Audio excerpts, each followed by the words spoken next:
नाज़रीन, अवामी न्यूज़ में ख़बरनि जो सिलसिलो जारी है। हिन वक्त असीं तव्हांखे ख़बर मां ख़बर ॾींदा हलूं त सखर खां शिया उलमा काउंसिल जे अॻुवाण तरफ़ां 14 फरवरी चहलम जे सिलसिले में निकितल रैलियुनि ते सिंध हुकूमत तरफ़ां जलसनि जी अॻुवाणी कंदड़नि ते FIRूं काटियूं वयूं हुयूं, जेका हुकूमत जी नाजाइज़ी। इन मौक़े ते सूबाई सदर सैयद अलामा नाज़िर अब्बास नकवी, अलामा शहनशाह हुसैन नकवी, अलामा शब्बीर हुसैन जी अॻुवाणी में निकितल रैली जॾहिं ख़ैबर पहुती त उते बीठल शिया उलमा काउंसिल जे अॻुवाण मीडिया सां ॻाल्हाईंदे चयो है त सबसे पहले आप साफ़ी हजरात का शुक्रिया अदा करता हूँ कि आपने ज़हमत फरमाई तशरीफ़ लाए यहाँ पर। देखिए, आज बुनियादी तौर पे हमारा लॉन्ग मार्च, जिसका हमने ऐलान किया था 14 फरवरी को सक्कर से निकलने का,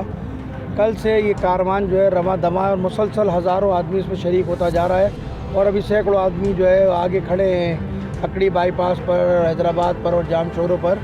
तो मैं समझता हूँ हमारा बुनियादी मुतालबा बहुत सादा मुतालबा है और वो आईनी मुतालबा है हमारा। हमें नहीं मालूम कि उन मुतालबात में क्या रुकावटें, क्या माने। जमहूरी ऐं आइनी असांजो मुतालबो आहे त जेको चहल में इमाम हुसैन अलैहिस्सलाम ते जेके पुरअमन जेके रैलियूं निकितियूं हुयूं मशी जे हवाले सां, त उहे जेके निकितियूं हुयूं त उन्हनि ते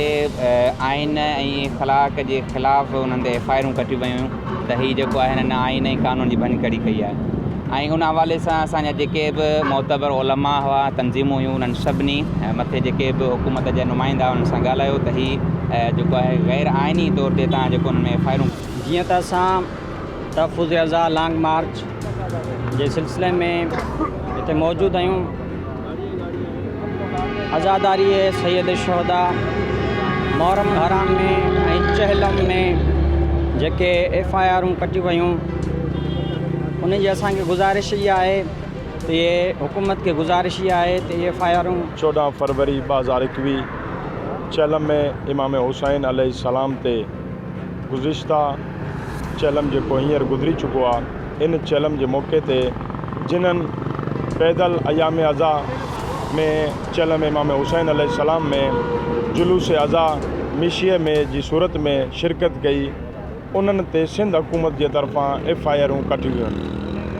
जिन्हनि जी असां शदीद। मज़ीद खबरों और तफसीलात के लिए विजिट करें हमारी वेबसाइट www.awamiNewsHD.com।